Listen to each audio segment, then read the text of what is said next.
Secretariat's Executive Director, Dr. Alan Bollard, who will discuss issues and actions in view of as ministers from the 21 APEC member economies convene starting this afternoon, and leaders who will begin to meet on Wednesday. As the Executive Director, Dr. Bollard advances APEC's agenda and executes APEC's work program as mandated by leaders and ministers. He is based in Singapore. Followed by Dr. Bollard, we will give the floor to the APEC Policy Support Unit Director, Dr. Dennis Hu, who will discuss the findings of the latest economic trends. Dr. Hu and his team provide research and policy recommendations in support of APEC's work agenda. Once Dr. Bollard and Dennis Hu conclude their remarks, we can take questions related to the activities here during APEC Economic Leaders Week. Why don't we get started? Dr. Bollard? Good. Thank you very much, Michael, and thanks for the opportunity to brief you. APEC is a big, complex organisation with a lot of initiatives, so I'm aiming to give you a very brief overview of some of the big things that you might like to explore. APEC is all about economics, opening up the region, trade, investment, integration, and trying to increase economic growth and improve living standards. This year, Philippines has been hosting a whole series of meetings, and of course this is the climax at this time of the year, with ministers meeting this afternoon and then leaders, economic leaders coming in over the next few days. The theme that Philippines has put on this year has been a little bit different. It's about inclusive economy. So we've all seen very strong economic growth around the region, but it's been a focus this year to look at where that growth is going and how to improve the prospects for those parts of the economy that are not as well integrated into the economic push from the APEC region. And that has meant a focus on areas like small business, like services, like women in the economy, a bit on the environment, and some other disaster recovery issues also that Philippines has got an interest in. In the focus that we've had on, for example, small business, we've been trying to look at how electronic technologies that are opening up electronic commerce possibilities are working for small, medium enterprises, but also micro enterprises, so the very smallest as well. And there's a number of initiatives underway looking at those. In addition, we are trying to ensure that the work going on in free trade agreements, in trade facilitation, so red tape at the borders, how you get goods and services across borders through customs and so on, is working for small business as well as working for larger business. And in addition, we've of course over the last couple of years seen the development of global value chains or supply chains, and they're changing the picture for small businesses who used to find it very hard to trade unless you were large or a state-owned enterprise or something like that, and are now able to clip into supply chains and get the benefits of this sort of integration also. It's been a chance also for us all to focus in on services. APEC has led the way really for the world in terms of integration of manufacturing and merchandise trade, and that's all the pictures of goods going in big ships across the ocean. But actually, almost all our economies in this region are going through a transformation where much more important is the services sector. And so far, I don't think we lead the world in terms of services integration. But Philippines is a good place to start the work from because it already has a large international trade in services. And we've been going through looking at what the barriers to services trade is, and they're not traditional tariff barriers, they're much more likely to be regulatory issues in terms of getting not so much goods across borders, but people, capital, information, data, all those sorts of things. I'd say in addition to all of that, we continue our focus on regional economic integration, how we get the benefits of the forces of growth right through the APEC economies. And there too, well, let me focus on one big thing which was actually agreed last year. It's work on a strategic study for free trade area for Asia and the Pacific. A major study is now underway right through the whole region, and progress will be reviewed by ministers this afternoon and tomorrow. This report will be finalised next year. It is being chaired jointly by China and the United States, and it looks potentially at the future of trade arrangements around the region. In addition, we continue many of the areas of work on regional economic integration and also our interest in economic trends throughout the region. And at this stage, I'll hand back to our chair. Thank you. Thank you, Dr. Ballard. Now let's hear from Dr. Dennis Hu on his comments on economic trends here in APEC. Thank you, Michael. Thank you for giving me the opportunity to provide some highlights on our latest APEC Economic Trends and Analysis report. This report comes out twice a year, and what we try to do is to provide the latest updates in terms of the economic situation and outlook for the region. Could you put on the PowerPoint slide, please? Okay, next slide, please. As you can see from the region, some of the most latest numbers that we have for the second quarter of 2015, the region grew by 3.1%. So we're seeing a much more moderate pace of growth, still positive for the region, particularly compared to the second quarter of last year in 2014, where the region grew by 3.4%. It's slightly lower than first quarter of this year, which grew at 3.2%. Next slide, please. In terms of drivers of growth, private consumption continues to be the main driver of growth for the region. We find that across all the APEC economies, private consumption grew in the second quarter of this year, ranging from about 0.2% up to 9.1% growth for the second quarter.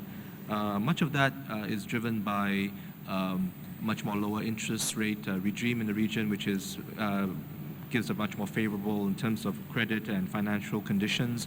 We also seen the recent drop in oil prices, which basically increases the disposable income for many households in the region.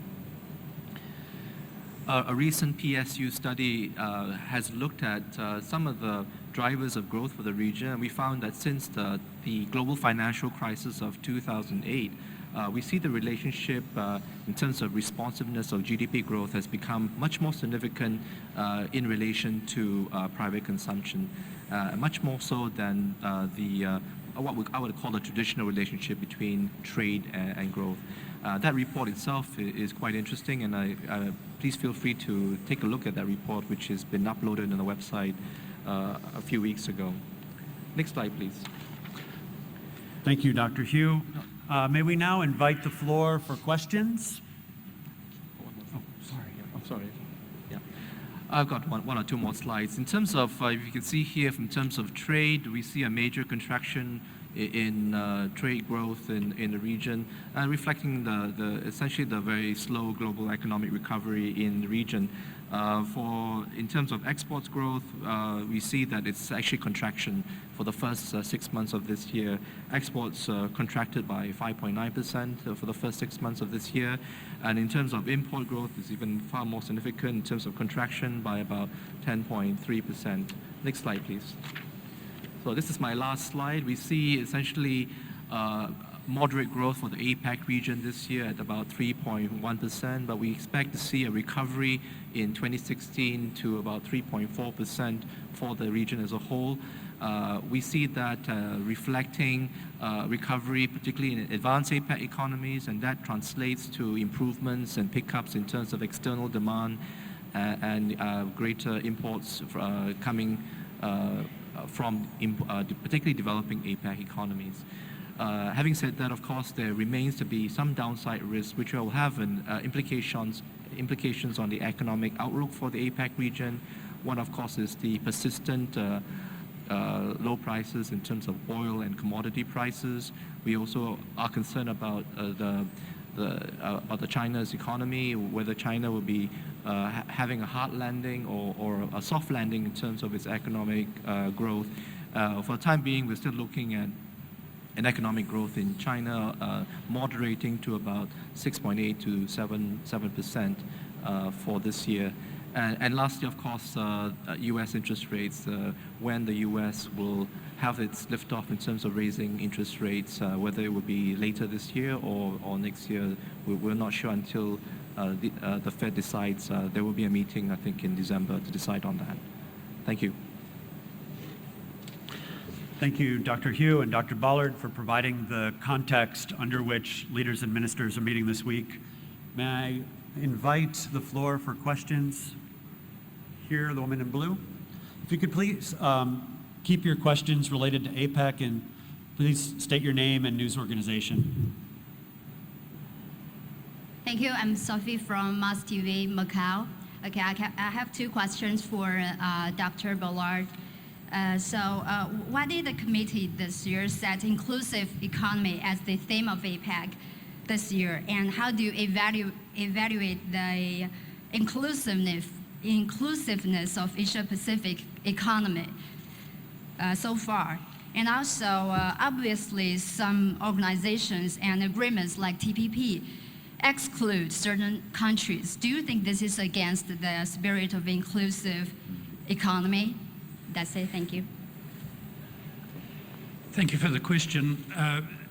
The focus on inclusiveness has generally been a focus within economies, not between economies. Actually, the record of APEC over the last several decades has been one where growth rates have brought economies together. So we don't think that's been really the need for the focus. The focus has been on what's been happening inside economies. We are looking at measurements for those sort of things. Of course, they're quite complex and they're not just economic. But we think also it's really, to be practical, too early to know what APEC's initiatives for this year what effects they will have had on the economies, because their multi-year programs is going to take some time to do.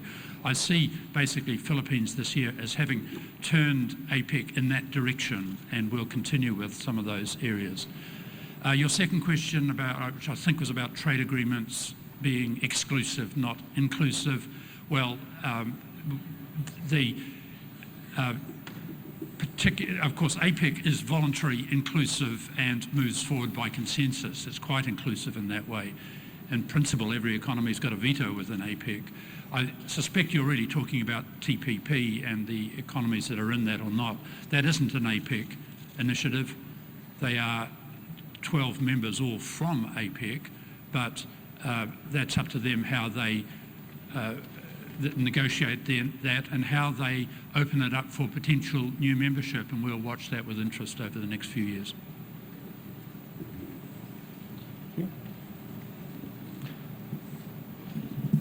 Okay. Hi, good morning. My name is Fitri Shaminam from the Brunei Times. Yeah, the question is directed at the panel, if any of you can answer it. So according to a report by the Manila Bulletin today, quoting Mr. Ganeshan Wignaraja, an advisor of economic research at ADB, SMEs are important in economies but not in trade. Data showed that Philippines' share of the world supply chain exports in 2013 was a negligible 1%. Brunei's share, alongside Myanmar and Laos, was 0. Could you confirm if this is the case, and if not, then what are your takes on the importance of SMEs in the region, including of Brunei's? Thank you. Thank you for the question. Well, that's very relevant to what we're doing, and the assessment obviously is that SMEs, and particularly micro enterprises, are much less integrated in trade than larger companies. But the numbers you are mentioning seem to me surprisingly low. I know, for example, Thailand, Vietnam, small, medium enterprises account for something a bit over a third of trade, and we're trying to open that up. Of course, it's a big question what you're measuring as small business in that. Can I ask Dr. Hu? Yeah, I think also in terms of initiatives, there is the Boracay Action Agenda to support micro and small medium enterprises. And that was unveiled this year in the Philippines here. And as part of that action agenda, they are trying to see how they can assist small and medium enterprises in terms of helping them to globalize and to be more plugged into global value chains. So there's a fair amount of work that will continue to be done from this year onwards to try to support them.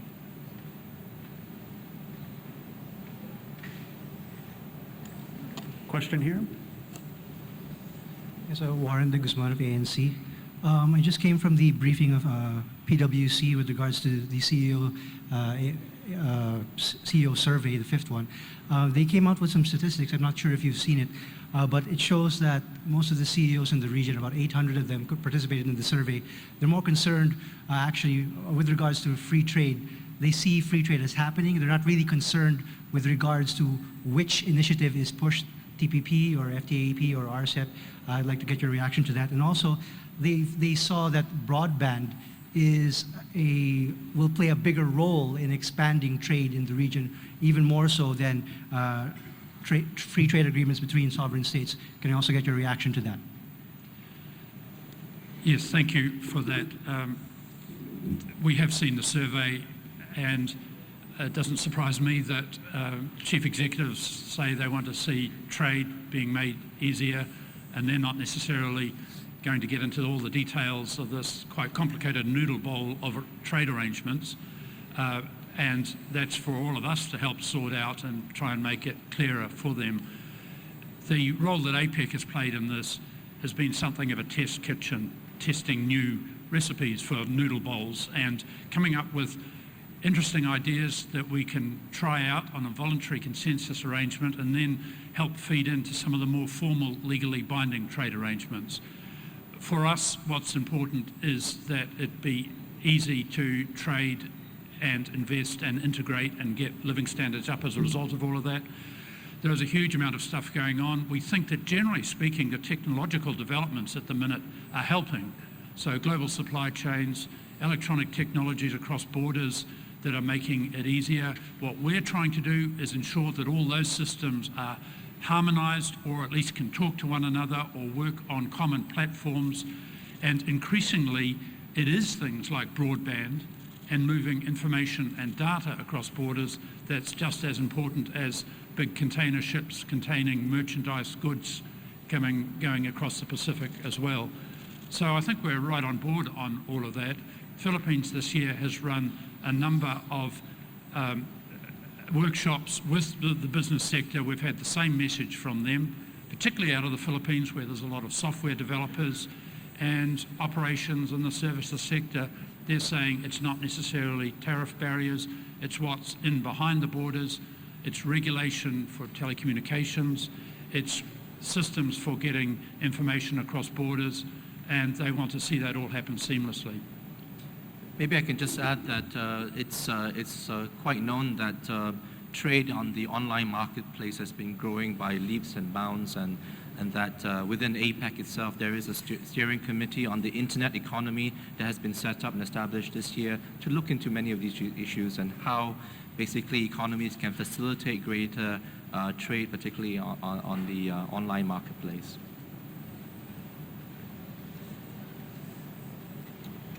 Question here? I'm Lee Boley, Voice of America. When I understand, I appreciate what you guys are saying about this forum is not about other things, but economy and trade. But when much of the trade passed through the South China Sea, it's inevitable some member countries would like to discuss about it. So from an organization point of view, how do you accommodate the needs or the wishes of some certain countries like the United States who want to talk about this issue, or accommodate the wishes of the host country who has consistently said this is not the right forum? So could you please give your, how do you plan to handle that? Thanks. Well, you're right. APEC is about economic matters and only about economic matters. We're not like ASEAN or some of the other arrangements that would include security issues. So formally around the APEC table, those things don't get discussed. They're not part of formal APEC agendas. We're talking about trade and economics And personally, I'm not hearing about concerns on the trade side like that. There will, in addition, in Manila be a series of bilateral meetings. Those are private meetings between parties taking advantage of the fact that they're all here. And we won't know what goes on in those. That's entirely up to leaders and ministers, how they handle those meetings. They're not formal APEC joint meetings.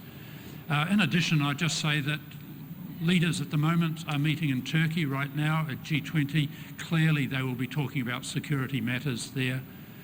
After they come to Manila, many of them will head on to Kuala Lumpur for the Asian Economic Summit. That does have a tradition where they can talk about security matters as well.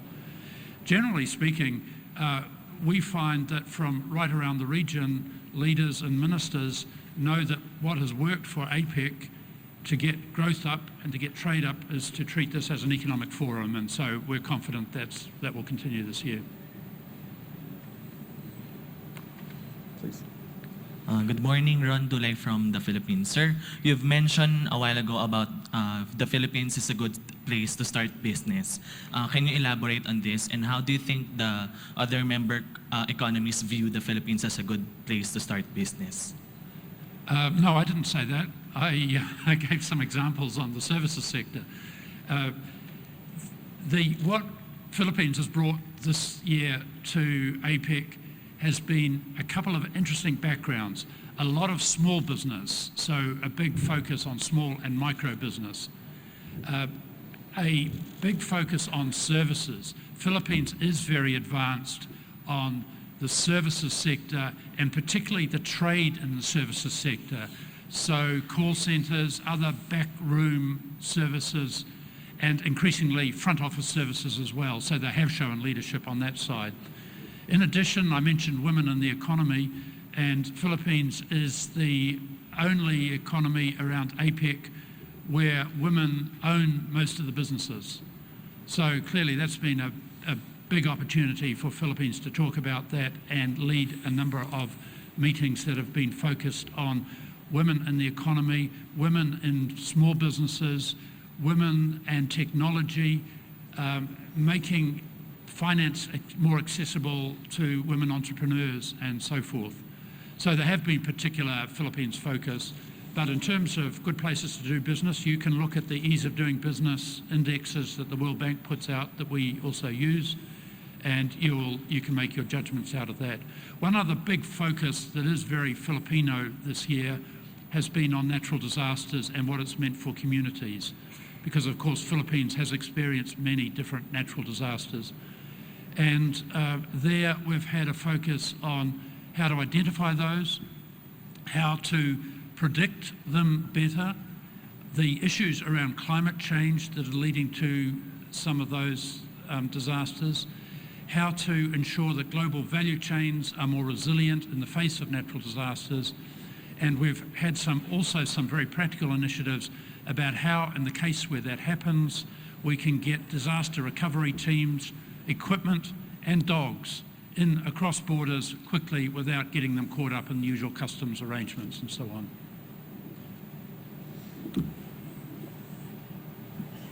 Good morning, Christian Esguerra from ANC for Dr. Ballard. The priority of APEC obviously is the establishment of the FTAAP, and you mentioned earlier that it will be reviewed by the ministers later.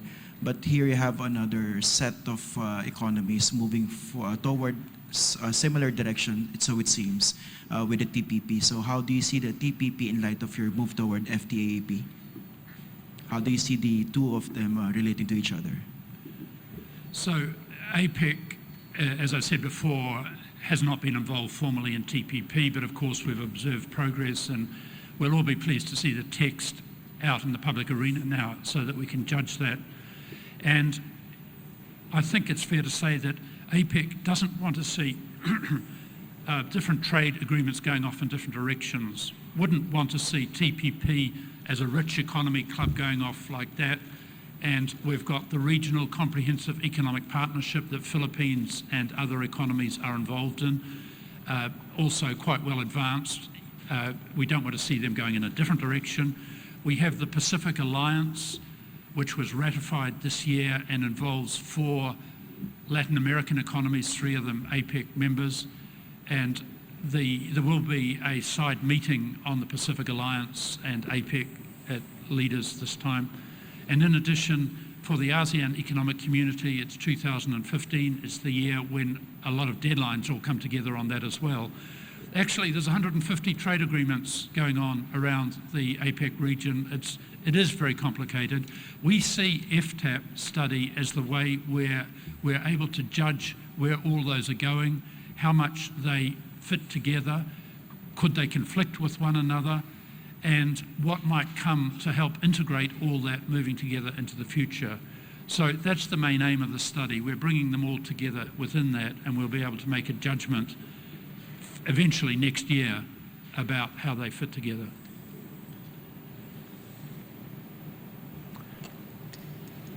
Woman with the black. Thank you. Hi, Dr. Ballard. I'm Teresa Serrano from the Associated Press.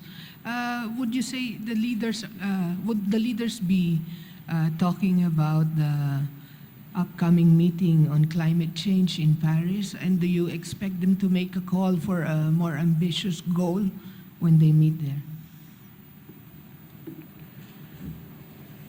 Well, thank you. The leaders' statement, of course, isn't final yet until leaders approve it, so we'll have to see if they have anything to say about that. Generally speaking, they certainly will be talking about a number of initiatives that APEC has got underway. They're around more efficient use of energy. They're around environmental goods, where there's a list that's been agreed where we reduce tariffs down below 5%, and this is the target year for that to all happen. And we have some a number of quite practical work underway on low carbon model cities, one of which is in the Philippines. So they will be pointing to all of those, and we'll have to wait and see whether or not they specifically talk about the upcoming Paris climate change meetings.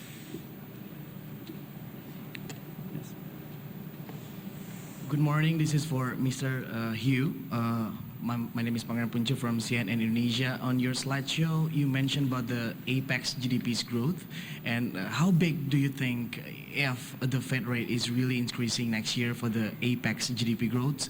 And how big is the impact for the trade, especially for the developing country, because potentially the US dollar is increasing too? Thank you.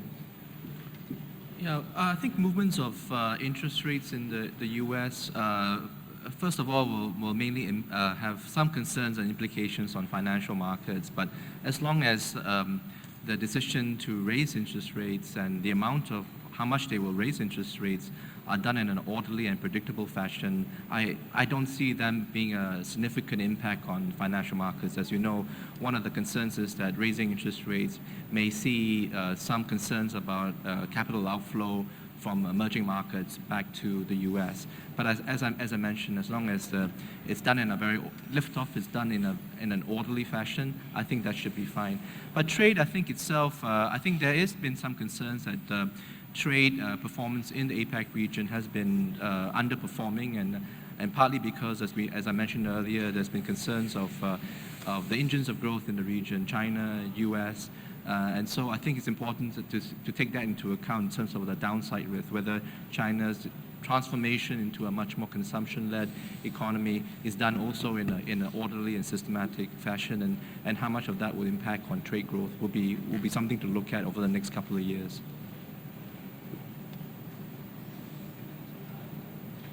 May I see if there's any more questions? Going once, going twice. Thank you everyone for joining us today. Please check back at the APEC website, www.apec.org, for updates and developments this week. Thank you.